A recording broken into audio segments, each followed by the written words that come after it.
Bonjour, on est encore dans un épisode de neige, pour ceux qui ont suivi les vidéos précédentes. Et, euh, et je me promenais dans ce parc et vous l'avez peut-être vu, peut-être que vous le voyez encore, on voit la trace des pas des différents promeneurs qui se sont promenés par ce chemin, sur ce chemin-là. Et, et à un moment, j'ai eu l'élan de quitter le chemin et de marcher dans une neige profonde. Et j'ai fait 2 pas, et puis naturellement, j'ai vu que je revenais sur le chemin. Et j'ai été surpris de ça. Je me suis dit, c'est amusant, je pourrais être attiré euh, par le fait de sortir du chemin, et peut-être même de rester hors du chemin.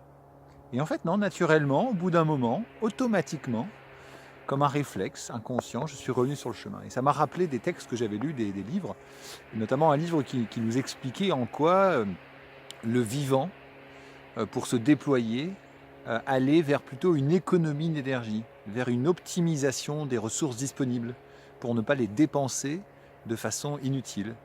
Et en fait, je vois dans ce principe d'économie d'énergie, j'y vois aussi nos propres comportements, comme si nos comportements, comme si nous avions des habitudes, des chemins tracés qui demandaient moins d'énergie parce qu'ils avaient été utilisés à plusieurs reprises, des habitudes de comportement, des habitudes de parole, euh, comme inconscients, comme inconscientes, qui finalement structuraient et guidaient nos journées, nos vies, nos relations.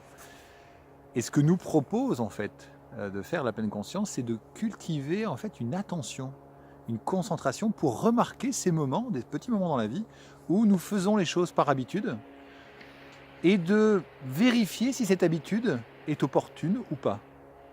D'être curieux de ça et d'essayer de cultiver ce pas de côté, cette tentative de sortir de l'habitude, de sortir du chemin, du sentier de neige, et de voir si finalement on ne peut pas découvrir d'autres choses, s'ouvrir à d'autres choses, être plus en relation avec l'expérience, la relation, la situation, être plus vivant d'une certaine manière.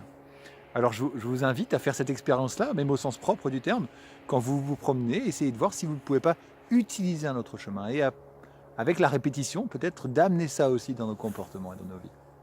Alors je vous souhaite de belles promenades, de belles expériences un peu particulières.